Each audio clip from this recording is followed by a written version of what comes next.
গ্রামের গরিব মায়া প্রতিদিন অন্যের বাড়িতে কাজ করত। খালি পায়ে হেঁটে স্কুলের সামনে দাঁড়িয়ে সে পড়ার স্বপ্ন দেখত। একদিন শিক্ষক তার চোখের মায়া বুঝে বই দিলেন। মায়ার জীবনে তখন নতুন আশার আলো জ্বলে উঠল। একটি শান্ত গ্রামে রামু নামে এক কৃষক থাকত। সে প্রতিদিন ভোরে উঠে মাঠে কাজ করত। আবহাওয়া খারাপ হলেও সে হাল ছাড়েনি। পরিশ্রমে ফসল ভালো হলো। রামু বুঝল, ধৈর্য, প্রযুক্তি আর পরিশ্রম একসাথে থাকলে ভবিষ্যৎ বদলানো যায়। রিমা পড়াশোনায় ভালো ছিল। স্মার্টফোন পাওয়ার পর সে সারাদিন গেম আর রিলস দেখত। অনলাইন ক্লাস চললেও মন বসত না। পরীক্ষার ফল খারাপ হল।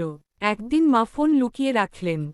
তখন রিমা বুঝল, ফোন নয়, শিক্ষা তার ভবিষ্যৎ। সে আবার পড়াশোনায় মন দিল। গ্রামের শেষ প্রান্তে একটি পুরনো কুয়ো ছিল। রাত নামলেই সেখান থেকে কান্নার শব্দ আসত। একদিন সাহস করে রাহুল কাছে গেল। হঠাৎ কুয়ো থেকে সাদা শাড়ি পরা এক ভূত উঠল। ভয়ে রাহুল জ্ঞান হারালো। পরদিন সবাই জানল, কুয়োটিতে আজও ভূত বাস করে। রাহুল ছিল এক ছোট বাচ্চা। সে গ্রামে মায়ের সঙ্গে থাকত। প্রতিদিন সকালে সে পাখির ডাক শুনে ঘুম থেকে উঠত। তার সবচেয়ে ভালো লাগত নদীর ধারে খেলতে। একদিন সে দেখল নদীর পাশে একটি আহত কুকুরছানা পড়ে আছে। রাহুল দেরি না করে কুকুরছানাটিকে কোলে তুলে বাড়ি নিয়ে এল। মা তার ক্ষত পরিষ্কার করে দিলেন। কয়েকদিন পর কুকুরছানা সুস্থ হয়ে উঠল। তখন থেকে কুকুরছানাটি রাহুলের সঙ্গেই থাকত।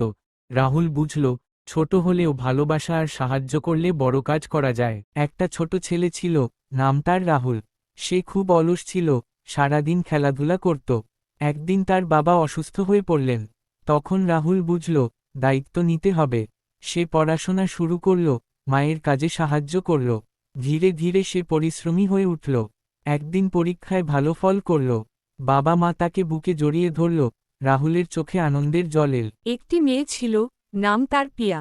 সে খুব সাধারণ ছিল। প্রতিদিন স্কুলে যেত, বাড়ি এসে মাকে সাহায্য করত। পড়াশোনা একটু কঠিন লাগলেও সে চেষ্টা ছাড়ত না। একদিন পরীক্ষায় ভালো নম্বর পেল। খুব বেশি কিছু নয়, কিন্তু পিয়া খুব খুশি হল।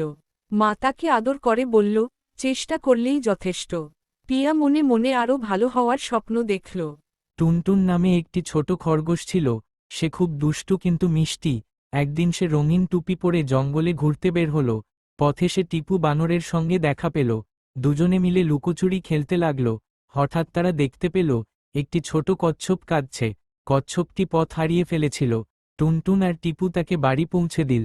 কচ্ছপ খুশি হয়ে সবাইকে গাজর আর কলা খাওয়াল। সেদিন থেকে তিনজন ভালো বন্ধু হয়ে গেল। তারা প্রতিদিন একসঙ্গে খেলত আর হাসত।